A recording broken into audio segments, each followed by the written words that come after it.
जिल्हाधिकारी जालना यांचा परभणी लोकसभा सार्वत्रिक निवडणुकीच्या अनुषंगाने दौरा झाला. यात त्यांनी घनसावंगी तालुक्यामधील गाडे, सावरगाव, तळेगाव, राणी उंचेगाव, गुरुपिंपरी, त्याचबरोबर घनसावंगी तांडा आणि नप घनसावंगी या मतदारसंघास भेट देऊन सदरील मतदार केंद्रांची तपासणी केली.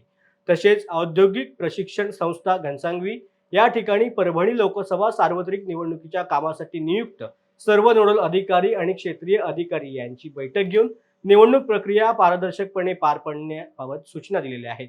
जिल्हाधिकारी जालना यांच्या सदरील दौरा दरम्यान बैठकीदरम्यान पोलीस अधीक्षक अजय कुमार बन्सल, उपजिल्हा निवडणूक अधिकारी शशिकांत हदगल, उपविभागीय अधिकारी दीपक पाटील, घनसावंगी तहसीलदार योगिता खटावकर, अंबडचे तहसीलदार चंद्रकांत शेळके यांच्यासह अधिकारी आणि कर्मचारी उपस्थित होते.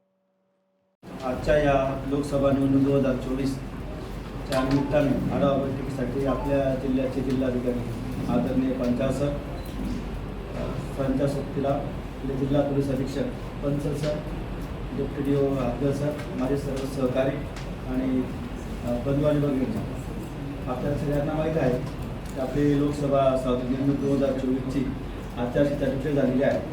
आणि आपण गेल्या 1 महिन्यापासून सर्व घनसावंगी विधानसभा मतदारसंघातील सर्व क्षेत्रीय अधिकारी, सर्व नोडल अधिकारी आणि सर्व पोलीस अधिकारी आपण महिन्याभरापासून आपली तयारी चालू आहे.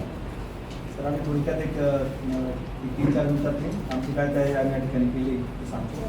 की या ठिकाणी आमचा जो पहिला मुद्दा स्ट्रॉंग रूमचा आहे, आपण आता बघितलेला आहे. आपण ज्या सूचना दिल्या आहेत त्याप्रमाणे आम्ही त्या ठिकाणी अजून 2-3 कॅमेरे त्या ठिकाणी वाढवणार आणि स्ट्रॉंग रूमचा जो काही सोपे आहे त्याप्रमाणे स्ट्रॉंग रूमचं त्या ठिकाणी कामकाज होणार. तर